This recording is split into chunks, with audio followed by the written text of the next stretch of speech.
Welcome, welcome, welcome to TransParents. This evening, I am actually alone for the moment. My co-host is actually in transport or commuting and did not realize she was going to run as late as she did.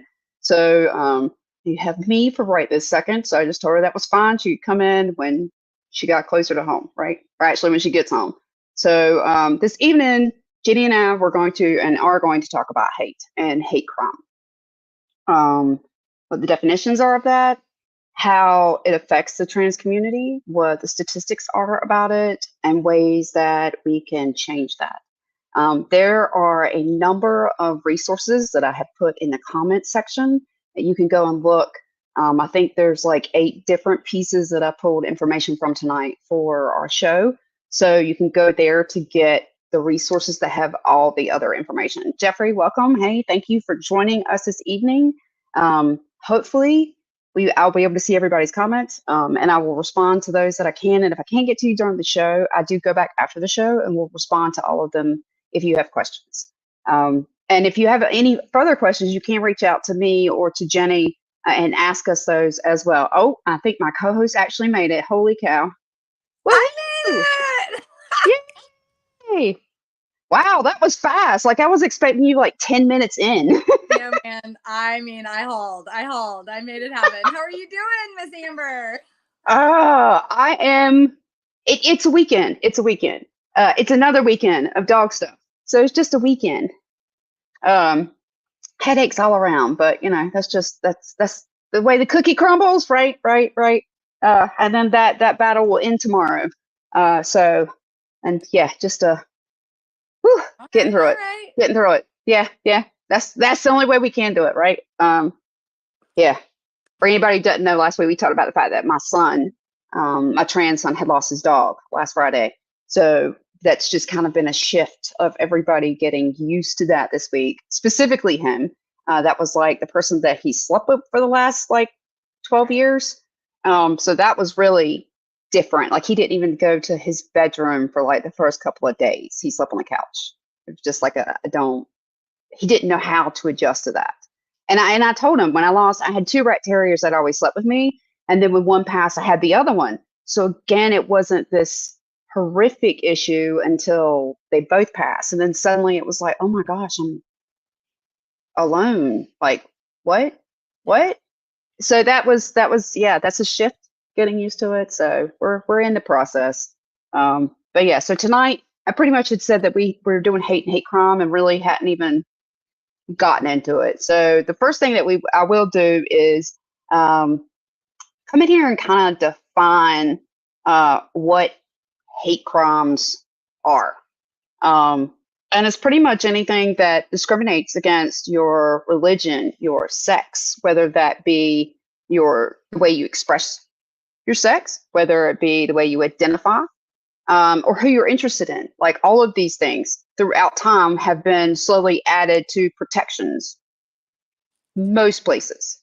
And we'll get into that. I broke down a lot of that. Um, but yeah, there any crime that's motivated by bias, prejudice, sexual orientation, gender identity, or your disability. Hate crimes can take various forms such as assault, murder, vandalism, arson, harassment, or threats. There are different forms and types of crimes because they send a message of hate and fear to the entire group that this victim belongs to, and they create a climate of intolerance and hostility within our society. They have been recognized as a distinct category of crime since the late 60s, early 1970s, when the first hate crime laws were enacted in the US. These laws aim to enhance the penalties for perpetrators and to provide protection and support for the victims. The first use of the term hate crime in federal legislation was the Hate Crime Statistics Act of 1990, even though this other bill had already been put into place. Let me actually go, where is that one? Because they added things. Okay, 1968. Yeah, the first hate crime statute criminalized certain acts of violence or intimidation motivated by bias was signed into law in 1968. It has been expanded over time to include protections on the basis of disability, gender, and gender identity. So it's been expanded through certain time periods. And then in 90 is when the first legislation. So 68 wasn't necessarily like a law. that actually was a criminal statute that said that you had to gather data. The U.S. attorney had to gather data about these crimes so that it was evidence of prejudice against race, religion, sexual orientation, ethnicity. And so, again, we really didn't put finally anything into law until 1990. Well, that was when the first time the Hate Crime Statistics Act of 1990, that's when that was put into legislation. And then really, when you start seeing things as far as gender, as far as orientation, that kind of came about from 1998. There were two big cases. The first one was Matthew Shepard, and the second was James Byrd, Jr. And these two hate crimes occurred in 1998. Both victims were targeted for their identity, Shepard for being gay and Byrd for being Black. Their deaths sparked national outrage and led to the passage of the Matthew Shepard and James Byrd Jr. Hate Crime Prevention Act in 2009, which expanded the federal definition of hate crimes to include those motivated by the victim's gender, sexual orientation, gender identity, or disability. So Shepard was a 21-year-old student at the University of Wyoming. He was brutally beaten, tied to a fence, and left to die near Laramie, Wyoming by two men who pretended to be gay to lure him into their truck. He was found 18 hours later by a cyclist who initially mistook him as a scarecrow. He died 6 days later at a hospital in Colorado. Byrd was a 49-year-old father of three who was kidnapped by three white supremacists in Jasper, Texas, and dragged for 3 miles behind their pickup truck until he was decapitated. His torso was dumped in front of an African-American cemetery, while his head and limbs were scattered along the road. Two of his killers were sentenced to death and executed, while the third received life imprisonment. And both of these laws brought about a lot of change. I don't honestly remember the Byrd case nearly as much as the Shepard case. Shepard case was huge. I mean, I think as far as my memory goes, this was like because I was right out of high school. I was newly 98. I was married and I'd had my first kid. And I remember this is like the first, for me, it was really one of the first crimes that I can remember in my lifetime that was about someone being gay. Because I was still homophobic at this point in time in my life, but I definitely knew that was wrong. And I was really taken aback that people would go to that level to lure him. I do remember that. I remember just thinking how horrific. It just has, I don't know, just you really have to go low to want to hurt someone on that level, that you're going to go to that duplicity to fake your identity or your intentions toward them to get them to somewhere else and then commit this crime. Horrible. I think I think it's interesting that I started back in 68. So we had a good over 20 years, of gathering data and becoming more aware, but then still, even then, took some time to start making, hey, Jeff, to start making, the Shepard and Byrd Act. Right. I was pretty surprised that something had even been started in the 60s. I guess that makes sense considering the civil rights movement. Right. And I think that there are far more hate crimes than are either reported or that we really know about. Right. I think that they're, not to derail this from being, because obviously we're parents of trans kids, and so not to derail the topic and somehow try to insert myself. But I think that if you consider the kind of violence against women, cisgender or otherwise, that happens, but specifically cis, because, we'll leave, the violence against trans women within that hate crimes. Violence against cisgender women, to me, reads as a hate crime, because many times it is violence against that person because someone hates women. When you Right. look at, like, serial killers that, get all these sex workers, and the argument first being, well, they're in this dangerous job. What they are is vulnerable, Right. Obviously in part because the work they do, but what makes them more vulnerable and a target, the reason they are targeted is because they're women. They can get vulnerable women. Easiest to pick off are women who might be dealing with, illegal work. They are maybe afraid to Right. call police, or, there's this idea that nobody's going to care or notice.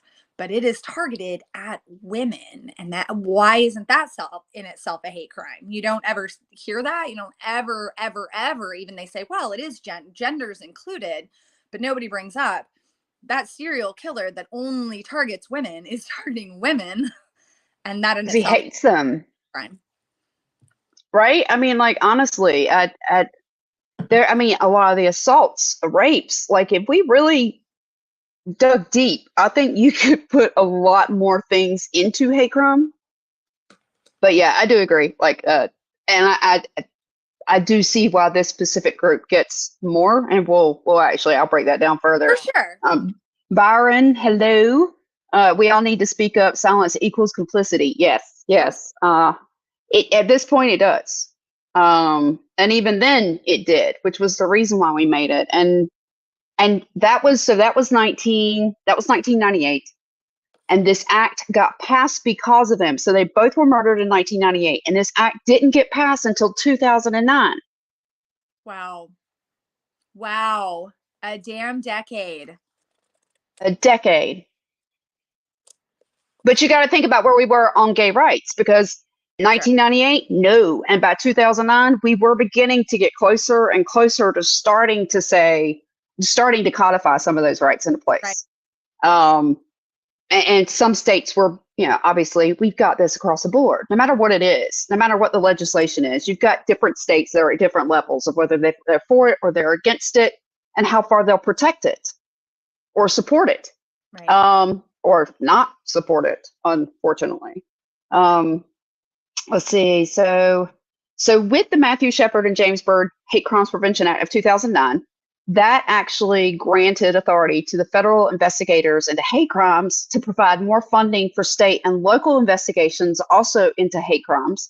And the act gave the FBI authority to investigate violent hate crimes, including violence directed at the gay, lesbian, bisexual, and transgender community, enabling prosecution of such crimes at the federal level. So again, this just expanded their authorities. And thankfully, there is something at the federal level, because as we go through this, y'all will figure out we don't have protections in certain states, for sure.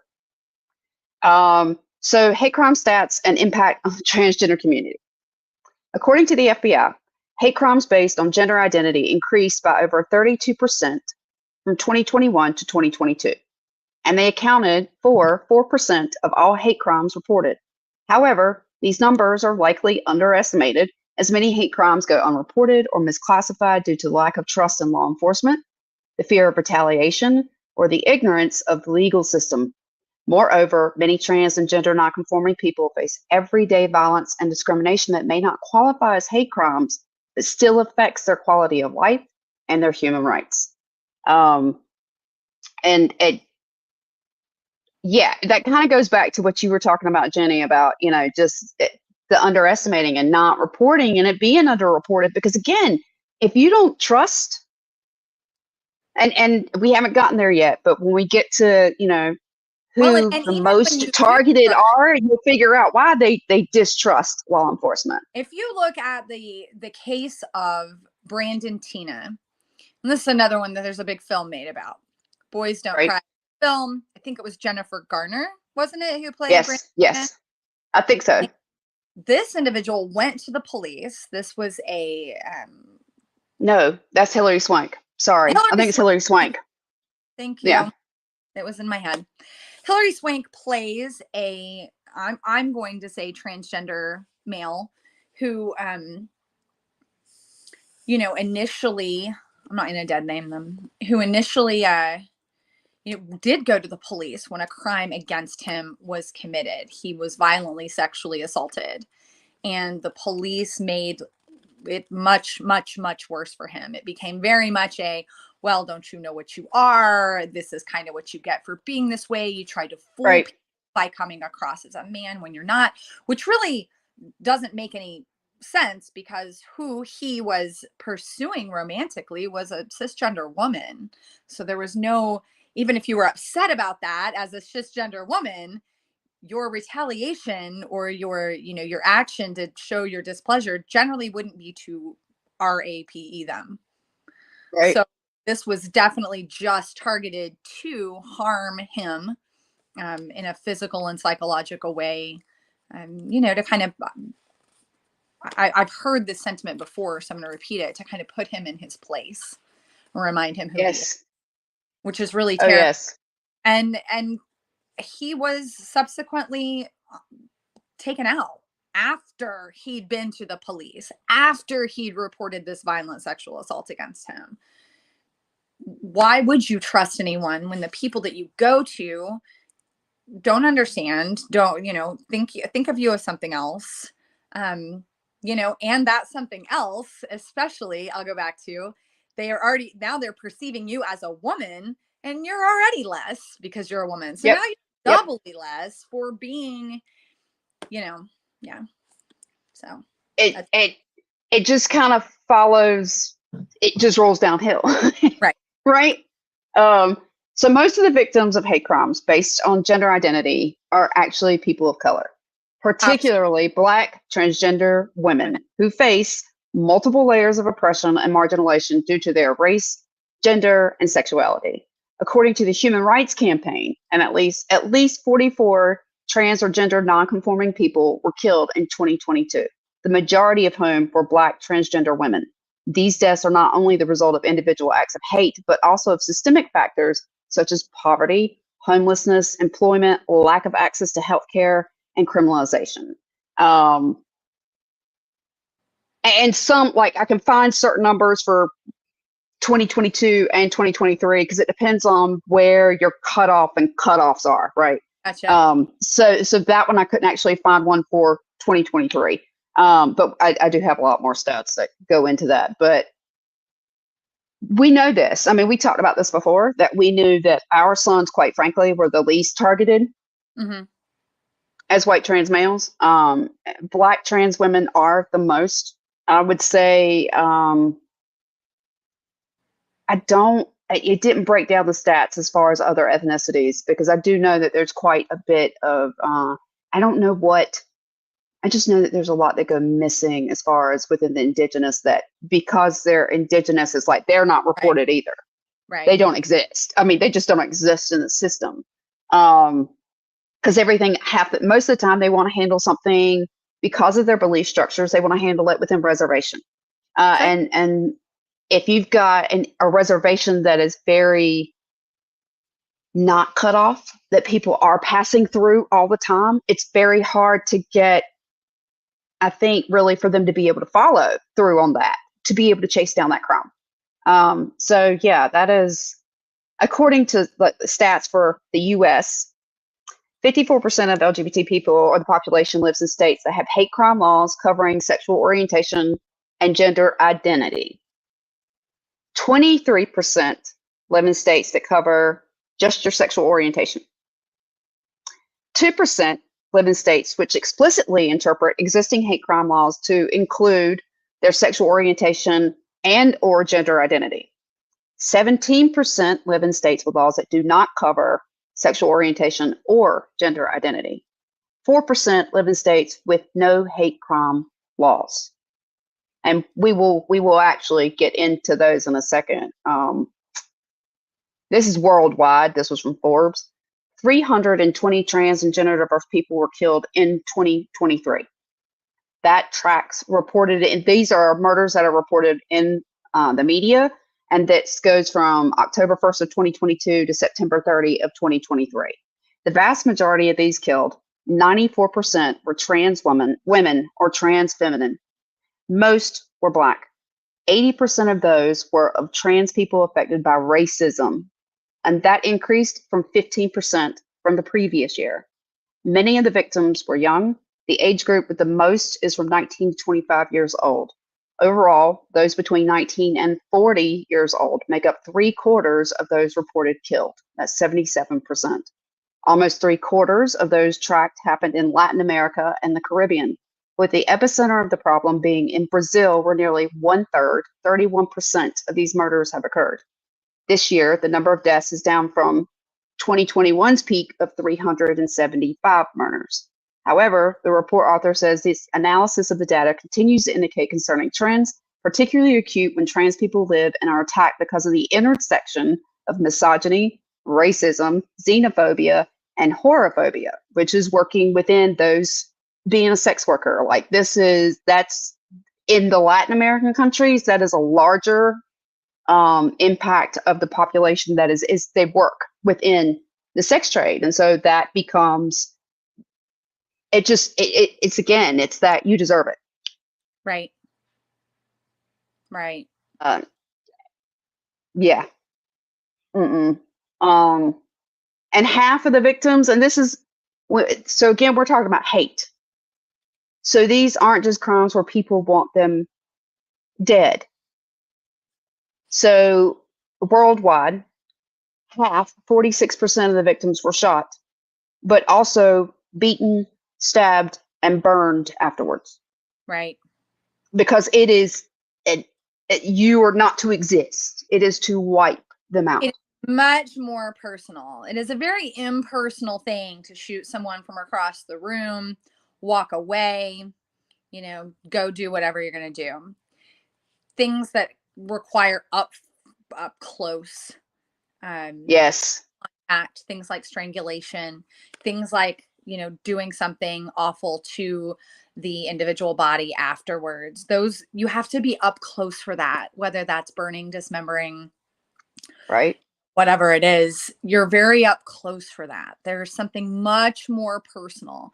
And that, that's why having a hate crime legislation, having hate crime laws does differ from just your traditional, where there's already a spectrum of crime laws, right? If let's bring up the big M, there are different spectrums of charges that exist within that. You got first degree that's premeditated. You've got maybe a negligent homicide, a second degree manslaughter.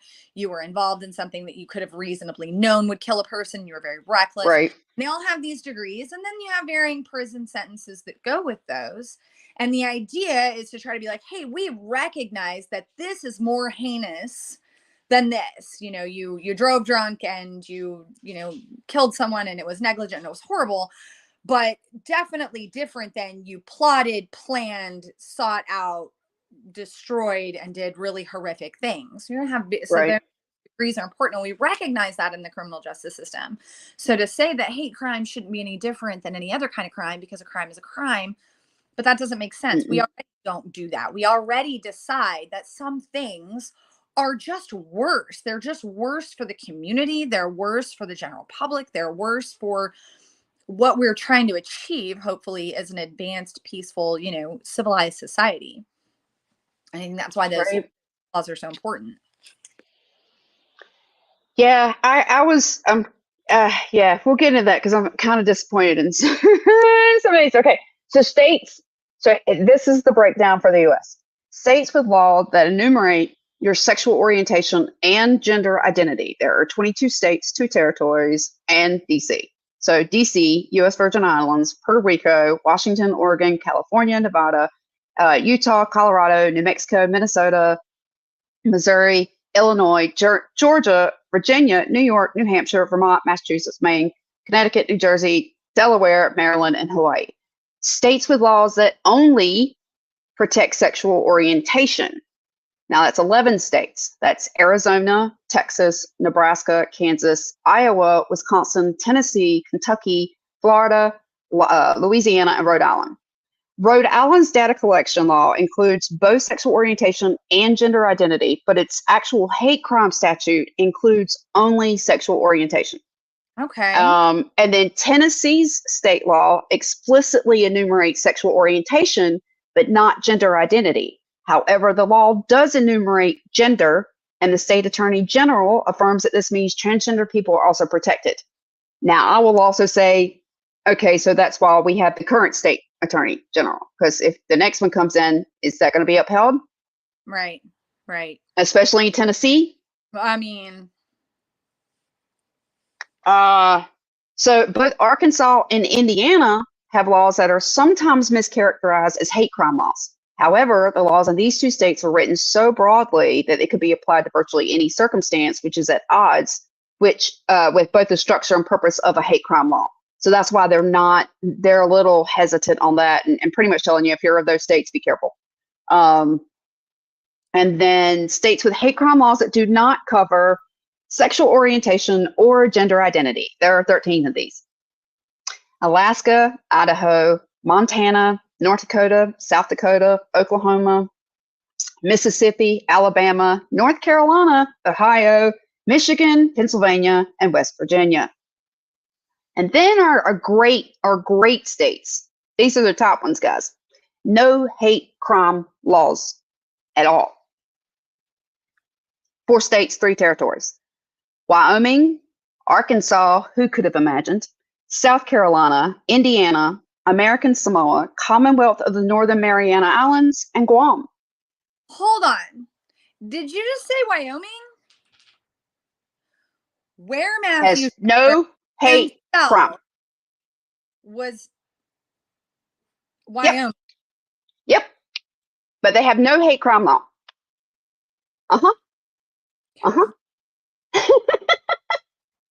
Right. You just kind of like, what? Yeah. And in fact, I went in and looked, and I was trying to figure out which states. I had this map, and I actually left that piece of data. I did not edit into this little sheet, which is sad. But it was just going through and looking at which states had the most bills out right now for anti. And I don't like Missouri last week or 2 weeks ago when we did anti was like off the charts, right? I don't know what happened. I don't know what happened, Jenny, but Oklahoma decided to say, here, hold my beer. They are now top dog at 54. No one is surprised. I was actually trying to look at our legislative update today online, and I'm having some trouble. So let's talk about that at some point, because I'm trying to locate that I can't find, and I bet you have it or can get it. Oh yeah. Oh yeah. And I probably, like, I told everybody there's like 9 sources. There's like 9 sources in the comments that I listed for all this data. And there's like, I know one of them had this map that all you did was click on it, and it gave you, so for Oklahoma, you would click on it and give you a list for every single one of the bills that they have right now. And then you could click on each bill and see where they were at in process. Okay. Yeah. Which is a little easier than Aaron's. I haven't been able to figure out like by state. I just have to keep scrolling. Right. Gotcha. Right. I can't like order it. And that's because I don't have, all we can do is like view that one. So I can't actually like sort it to make it easier. So that map just made it easier for me just to click on it, and it popped up everything that was in the comments of this show. Yep. Fantastic. And it's one of the last I think it may be it's either the second to the last or the last resource listed, because there's like 9 or 10 of them. Okay.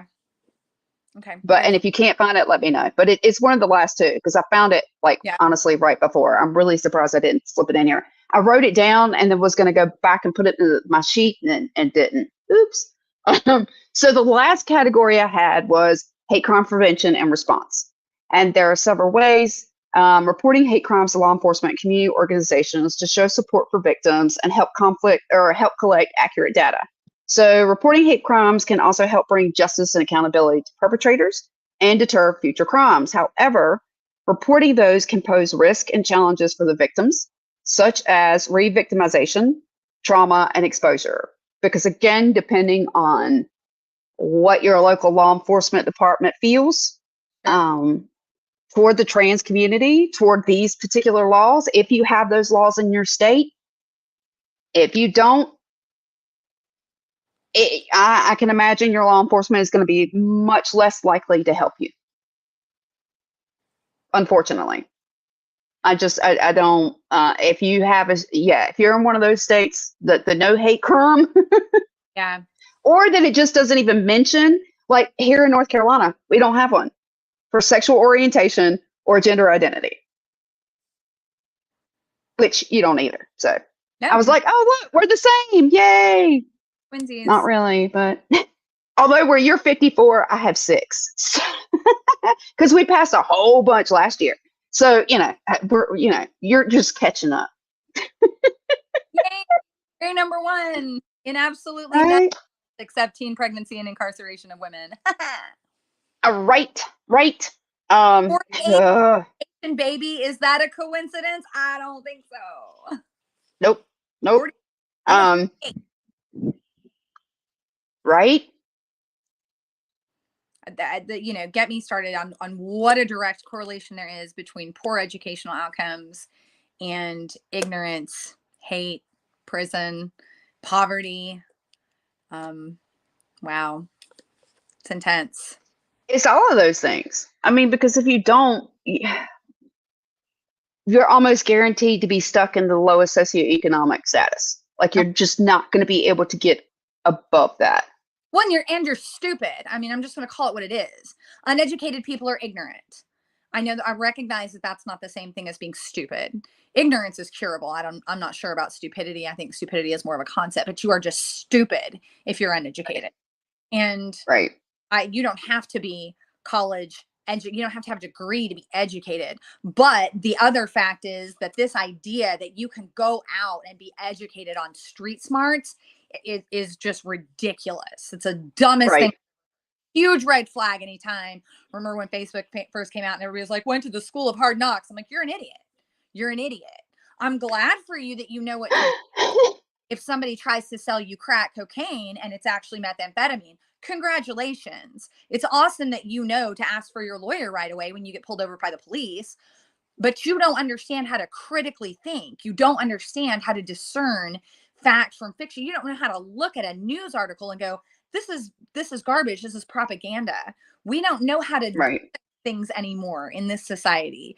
To this day, I catch myself starting to read something and it takes me a minute to go, oh, wait a second. This is some kind of propaganda. Mm-hmm. This isn't accurate. Yep. We don't know. Like I had to go. You have to go through like 2 or 3 paragraphs, and then you start hitting that lingo, and you're like, "Oh, wait, that's a bait and switch." Do you know where you learned that? Let me tell you where you learned that. I used to teach English. You learn that in English class. And what is you know what? I don't even want to say it. A lot of people from a certain subset of people, their least favorite class is English. That's another red flag for me. I talked to somebody and they're like, I hated English and I hate reading. I'm like, you're not the right one for me, because that's where the information is. That's where the information in English class isn't just grammar and punctuation. As you get up into starting, pretty much in high school, you begin to learn how to analyze resources. When I was teaching, Wikipedia was off the table. Why was Wikipedia off the table? Because anybody can go edit it. And you don't know who is edited. At one point, I think Donald Trump's Wikipedia was taken over and a bunch of crazy stuff was said about him. I know it's happened to a lot of other people. And anybody who read that in that moment while it was screwy, somebody had put something wonky on there. Anybody who read that and does not understand that Wikipedia is not a citable, reputable source. It's great for information. I love Wikipedia for a lot of things, but it's not really credible because it's just Right. edited. Anybody who read that would have gone, well, it says so on Wikipedia. You learn that in your English class because you learn how to research, you learn how to analyze sources. And people it's mind-boggling to me. There is no pride in that we are so low in education. And then you have everybody want to go, well, it must be the schools and the teachers that are bad. So we're going to give vouchers to people to go to funnel public funds into private schools, which, by the way, are predominantly religious. So now you have people learning that the earth is 2,000 years old. I mean, education is too important. It's just too dang important. Anyway, I went off on a total education tangent, but I also think that that's a big reason why we have so much misunderstanding about what the trans community is, who trans human beings are. Because we're still stuck on, well, I learned one time in 6th grade that XX chromosome was this and XY chromosome was that, and that's just all there is.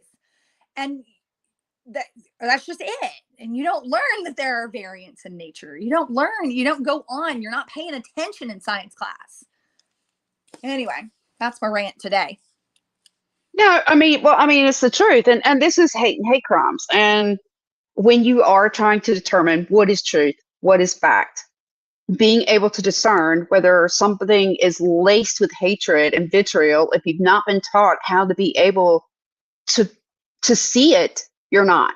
Evidence-based research. Hello, people. Nursing school. Research, research, research. And exactly what you said, Wikipedia, oh my gosh, we would have been laughed out of the school.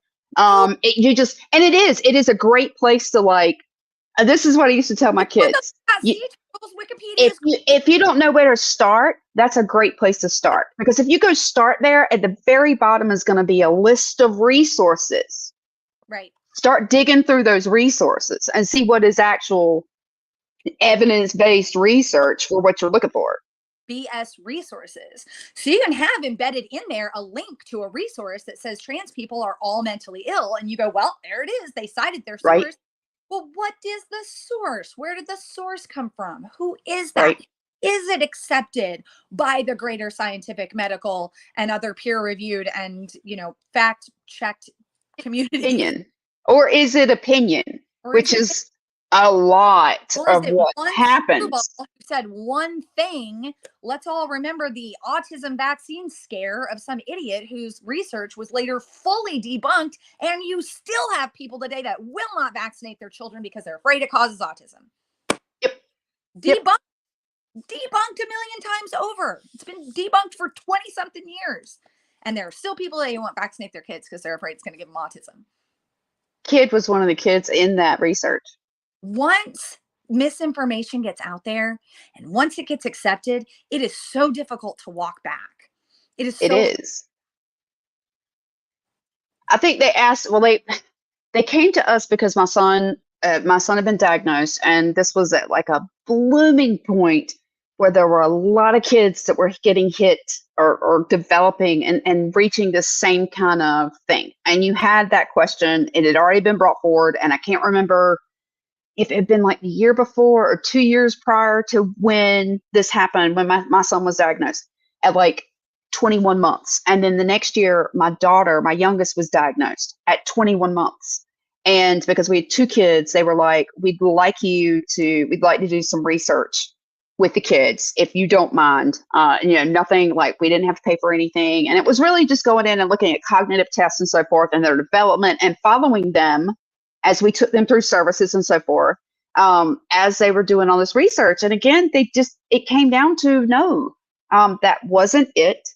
Now, I will say what was interesting to me was they did remove thimerosal from the main set of vaccines that they suspected were the issue. And it was because in the 90s, we added another set of infant childhood vaccines. And so they felt like you don't have a brain barrier until you're 2. And so anything that you take into your body has to be chelated out by the liver. And what they found, or what they thought was going on, is that some kids weren't able to chelate this actual preservative, thimerosal, and that it had mercury in it. And so these kids were having this effect because of the shot. And yeah, like that wasn't the link. Come to find out, at like my mid-30s, I was the link. Mom was diagnosed with like 3 or 4 different neurodivergent, just different ones, like from language to speech to auditory to sensory. And my kids had a mixture of them. Yeah. So, yeah. I am obsessed with Carl Sagan's book Cosmos right now, and everybody I've talked to is like, oh my god, I read that like 20 years ago. I did not. I am a fiction girl. I love fiction, although I do love informational text. I love nonfiction, but I think I always thought that because people have recommended it to me pretty much my whole life, and I always thought it was going to read more difficult. I thought it was going to be very like technical. a physicist. I did, and I was like, that's just, I don't like heavy reading. And I started reading it. It's incredible. It reads like he is having a conversation with you. I absolutely love it. Yes. It just continues to blow my mind. We have evolved over how many years? Millions, billions? We've evolved. We forget that we have no concept of where we are even within evolution, because we can only see right here and behind. We can't see ahead. So we have no idea if 1,000 years even from now, which is a small span of time, but we don't know if we are right at the end of some kind of evolutionary process that's going to then span another million years. We have no idea where we stand on that timeline because all we have is now and behind. And I think that goes to say a lot about, we have no idea if the neurodivergent brain is actually more of just the what we call norm, more of the typical than we realize, because more and more and more people every day go, wait, that's me. I identify with that person saying. I've always had this going on my whole life, and I've had to figure out how to make adjustments and accommodations for myself and try to mask or try to pass in this world. And I think that that's why we see now more. You were saying last week, at one point we were saying that, oh, trans people, not trans and non-binary, and we're going to call them just trans because it falls in the same umbrella, are about 1% of the population. And now they're saying, it's about 2%. And is that because there's been some giant uptick, or is it because more and more people just begin to identify and go, hey, I identify with that? And I've known it for a while. Maybe I didn't have a word for it. Maybe I didn't want to say anything because it wasn't safe. But are we really are we what we think we are? We are all so convinced that we are all like this, and all humans are like this, and all people, and we're starting to realize that we're not really what we thought we were. Our physical evolution may not see any magnanimous change for another million years. I don't know. But we are in the phase of a psychological evolution, of a mental, this evolution of thought, an evolution of understanding who we are, what our place is in the world, and who we might have really have been all this time, but just didn't know or didn't care. Well, I think it's we didn't know, and I do think it's kind of like coming into this. We're finally getting to know who we are, right? And when we talk about these people who are the hate, right? It's fear. Right. It's fear of what they don't know, and it's fear of.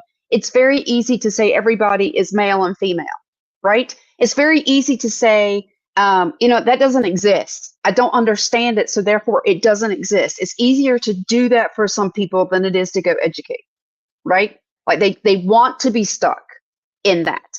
That's their belief structure. But at the same time, that it's fear. It's people projecting their fear, and a lot of people will tell you, and mine didn't happen this way, but a lot of people will tell you that if they were transphobic at one time or homophobic, what helped them was meeting someone, having a friend, having a family member that comes out to them, and then realizing, okay, so everything I thought this was blowhard. Like, this was just misinformation in my brain. And now that I actually know one, I'm like, oh, I didn't get this at all. And I think that's, and then, now having 2%, you've got a little bit more in the community that people see it more, they hear it more. And it is kind of interesting for me, because there are times where I'll go into a Zoom event or whatever. And so it's like, introduce yourselves, real quick. And then when we go into a breakout room, somebody will message me, and it'll be just to me. And they're like, hey, I need to talk to you after. And it's because they're a parent of a trans kid, and they want to be able to say something, but at the same time, they're fearful within a Zoom event of like 15 other people. Like, is it okay for me to say it? Yeah. So I announce it. I actually announce it so that later, if someone feels like they need to ask me questions, they come out to me. They already know. They know I'm a safe space.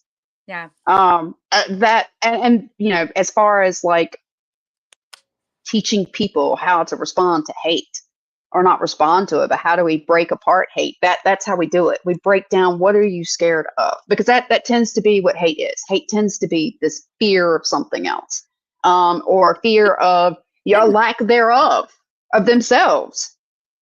I'm always going to be afraid of things I don't initially understand. It makes sense. That is right? a evolutionary biological way that we have protected ourselves.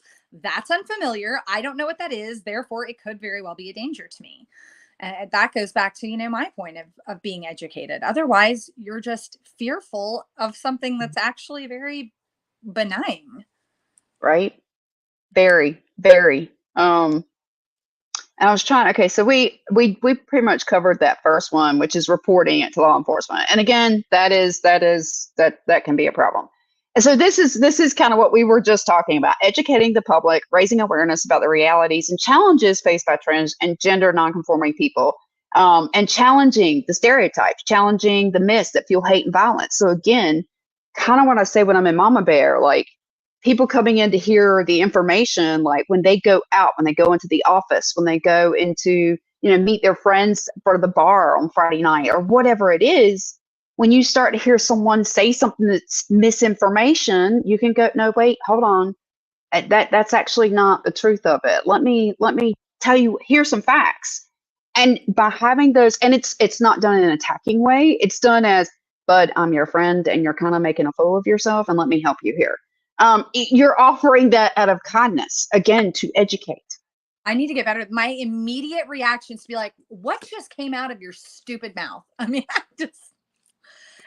that used to be, that really used to be mine. But then I really realized that, and I think I got this from my ex, that the only way I was going to be able to get him to see things was to approach it a different way. That if I approached it, if I came back reactive, it was the same thing I told you about when we did the intolerance. And we talked about that. If I respond to intolerance with intolerance, that person is not going to learn anything. I've not helped the transgender movement whatsoever with that one person. In fact, I've now probably got them stuck in that belief. And they're just going to lock down rigid in it. Nope. No. She just confirmed everything I thought. Nope. Yeah. And I want the flexibility that, okay, you may not understand it right now, but maybe you can at least talk about it. Can we just talk about what it is you're confused on? What is it that makes you so angry? What is it that you're scared of? React with that compassionate response, because that is a compassionate response. What are you afraid of? I am genuinely, interested in your discomfort too, because you're a human being, you matter to me. But my face shows it. I mean, the second somebody says something, it doesn't matter what comes out of my mouth. I am instantly like, yeah, no, yeah. Now I will say that I think my face probably gives me away, because I used to, in nursing school, like when I would come around the nursing desk, because when I thought, my forehead would crinkle and they thought I was always mad. And so I would come around the nursing station and my instructor would be like this. And I'd look at her like, what? And I finally, she pulled me aside and she's like, why are you so angry? And I was like, I'm not angry. Why do you think I'm angry? And she's like, because of your forehead. I said, oh no, I do that when I think. And she was just like, oh. And I'm like, how do you want me to turn that off? But I would always try to not quite flat face, but I had to actively think about it when I went into a patient's room, because I did not want them to think that I was upset. That's a really good point too, though, because that's always, those are my deepest ones, the little 11. Mm-hmm. Yep. Oh yeah. Those are my first ones right there. Maybe the things I think about just really piss me off. I don't know. But I am. Well, I think it's always I don't necessarily do it when I'm angry. I do it when I'm thinking. Yeah. So for me, okay, you need to go grab the IV bag, the tubing. I'm sitting there thinking about what do I need to go do or what I'm needing to get for the med chart for the next patient or whatever. Right. And so, I was just constantly making sure that I had everything in order. And she constantly was like, same. So in CNA school, I think I had just about gotten, that was all of CNA school. And then when I went to nursing school, I think at the first one, they did it a little bit. And then I think by the second one, I had it pretty much under control. Unless, again, there was something really going on with my patient, then you would see it. And I might see an instructor kind of go, yeah. Oh yeah. And I just wake up and walk back in the room. I kind of want to hit up before, we close out at too much time. One of the things that I always heard, I was young in the 90s, but kind of coming of age.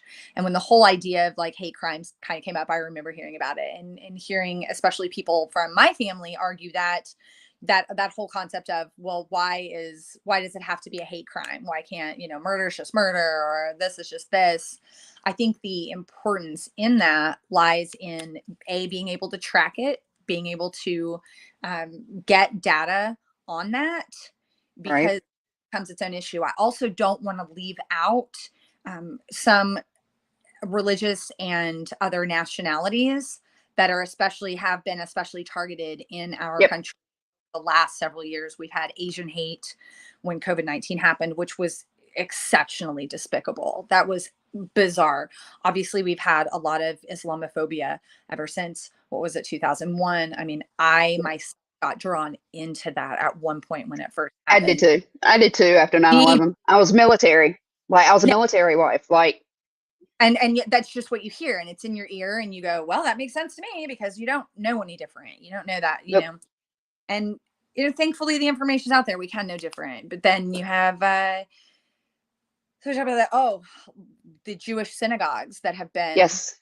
attacked as of I recent. mean, that was in the 60s, late 60s. That was the reason why religion was put in there, was because of the attacks on Jewish people at that point in time.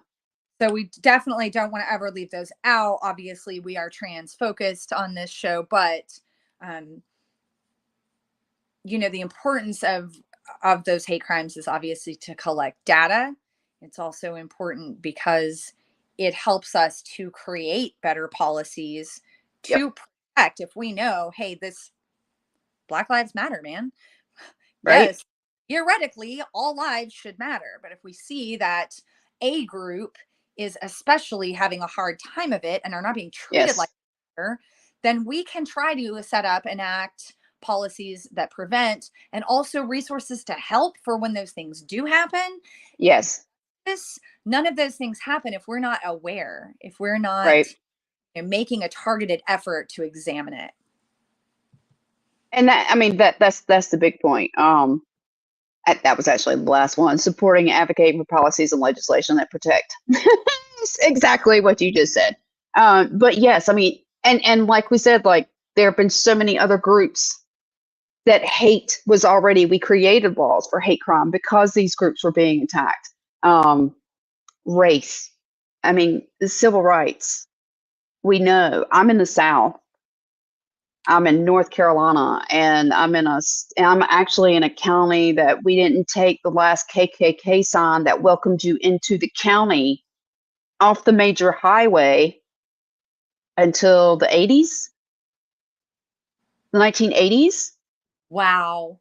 And it literally said, "Welcome to Johnson County, home of the KKK." I mean, a billboard on the side of 95. There were three in the county. There were three in the county at one point. Like I mean, I'm telling you, I come from the South. I have seen it. I was raised with it. I know it. Plenty of jokes about white hoods. It's not. No, and it's not. It's not. So yeah, I mean, there's a reason. There's a distinction why we put a distinction here. And the other distinction to it is to actually try to evade it, right? Like, I mean, if we come out here and say, if you're targeting people off of this, we're going to put not just this penalty on you, but this penalty on top of it.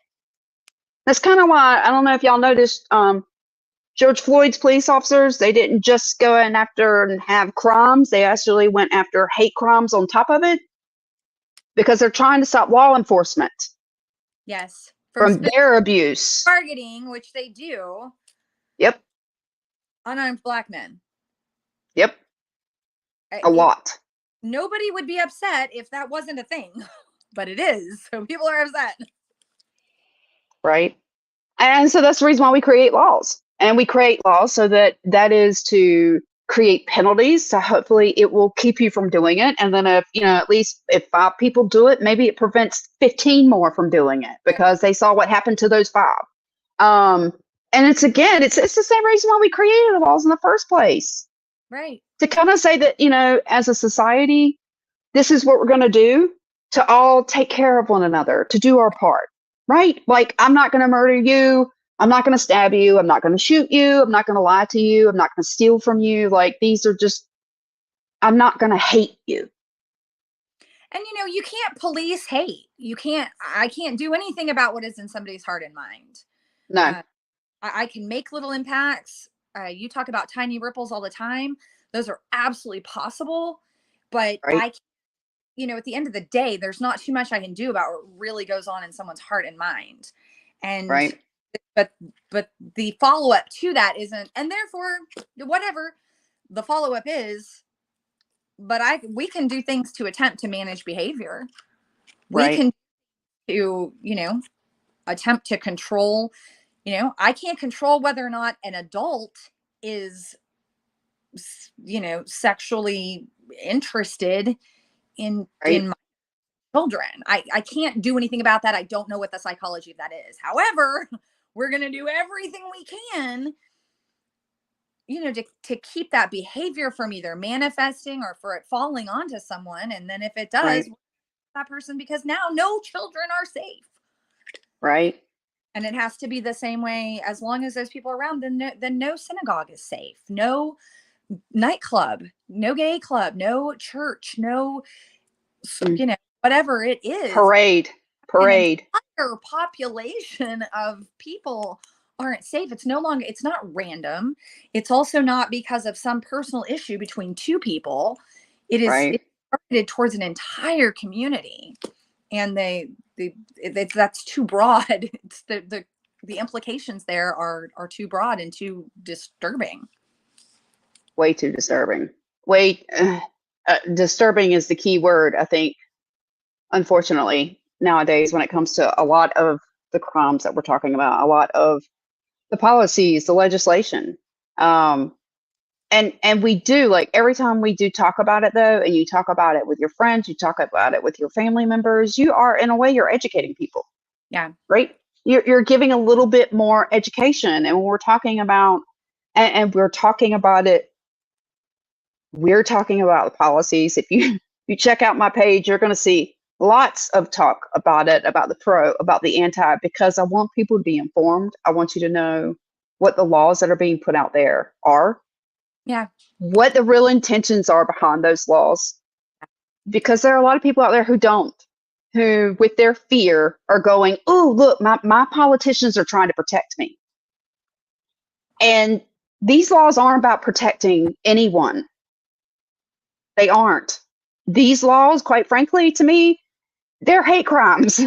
They are. They really are. They're hate crimes. Theology. They are about protecting a status quo. They're about protecting, that fear and that ignorance. They're certainly not about protecting children. No, they're not. Yeah, I wish they'd leave that one alone. Protecting our kids. How about let us? Yeah. That is their battle cry. And boy, does it sound noble. Who doesn't want to protect kids? Oh my gosh, we all want to protect kids, right? Well, protect them from what? Wearing a dress if they were, born with a penis? Like, what are you really protecting them from? I have a girlfriend who's in this parent group I'm in right now. She's a 2-year-old son, and he loves dresses. And she's not saying he's trans. She's not saying he's non-binary. He just loves dresses. Loves them. Right. Sparkle. I think most little boys, probably a lot of cisgender little boys, if given the option, might choose dresses when they're little if somebody would let them, because they're sparkly, they're pretty. Boys like pretty things. And, she's over here nervous, like, should I let him wear that? Should I try to rein that in? Because I'm afraid of that other people are going to look at him. I'm afraid of what other parents. And we're just talking about putting on a dang dress. That's sparkles. Just stop it. And that's where we are. People getting just overly, it's irrational. It just is. It's an overreaction, and it's irrational how people react to it. But yeah, but that's the reason why we're here. That's why we're here to tell to you and to teach you. I don't know what next week's topic is going to be. I referred to my friend with she pronouns. I apologize. Their pronouns are they. So I did want to correct myself there. But again, they are not like trying to make their kid one way or the other. Anyway, what were we saying? It's not. Well, I mean, I'm just saying that I don't know what the topic's going to be. We'll figure that out. We'll let you know. I'll put it out there when you get the status and when I send out invites. Woohoo! And I am going to start trying to put out the resources, just because, like, with the legislation and stuff, and I should have done it in those episodes, but if we go through like an episode like this where we're pulling in a lot of data, then I will be putting those resources out in our comments and trying to do it before the event, so that I think that will keep it at the top. I don't know if that'll keep it at the top or not, but anyway, that way you can at least go look at it. As soon as I like write up my sheet, I'll put them out there. So usually that will be at least a day in advance of the event if you want to check it out. But we will put our announcement out there. But thank you so much for joining us tonight. You know what? I don't even think I did my I'm Amber and you're Jenny. I don't think we even did that. But right, we just did it. Yay, yay! Right as we go out. Where the topic will be something else. Right. All right. Thank you guys for joining us. We will see you next week. Bye. Bye.